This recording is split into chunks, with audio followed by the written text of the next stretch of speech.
Chicken curry. First ఒక 1 kg chicken ని తీసుకొని వాష్ చేసుకొని పెట్టుకోవాలి. ఒక 2 స్పూన్స్ కారం ని వేసుకోవాలి. హాఫ్ స్పూన్ పసుపు, 1 స్పూన్ సాల్ట్ వేసుకోవాలి. ఒక 2 స్పూన్స్ అల్లం వెల్లుల్లి పేస్ట్ ని, 2 స్పూన్స్ ధనియాల పొడిని, half spoon garam masala, half spoon chicken masala వేసుకొని 2 స్పూన్స్ ఆయిల్ వేసుకొని కలుపుకోవాలి. ఇవన్నీ బాగా కలుపుకొని చికెన్ కి బాగా పట్టించాలి. ఒక 15 మినిట్స్ పక్కన పెట్టుకోవాలి. స్టవ్ ఆన్ చేసి కడాయి పెట్టుకొని ఒక 2 స్పూన్స్ ఆయిల్ వేసుకొని హీట్ అయిన తర్వాత కట్ చేసుకున్న పచ్చిమిర్చి, ఇప్పుడు సన్నగా కట్ చేసుకున్న ఆనియన్స్ ని వేసుకొని వేయించుకోవాలి. ఆనియన్స్ బాగా వేగిన తర్వాత హాఫ్ స్పూన్ పసుపును వేసుకొని వేయించుకోవాలి. ఇప్పుడు మనం మ్యారినేట్ చేసుకున్న చికెన్ ని మొత్తం ఇందులో వేసుకోవాలి. ఒకసారి అంతా బాగా కలిపేసుకోవాలి. ఒకసారి మూత పెట్టుకొని ఒక 10 నిమిషాలు ఉడికించాలి.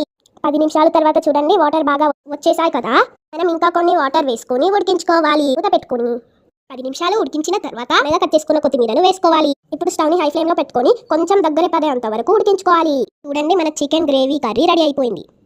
అమ్మీగా టేస్టీ చికెన్ రెడీ అయిపోయింది. ఈ వీడియో గనక మీకు నచ్చినట్లయితే లైక్ చేయండి, షేర్ చేయండి, సబ్స్క్రైబ్ చేయండి. Thank you for watching my video.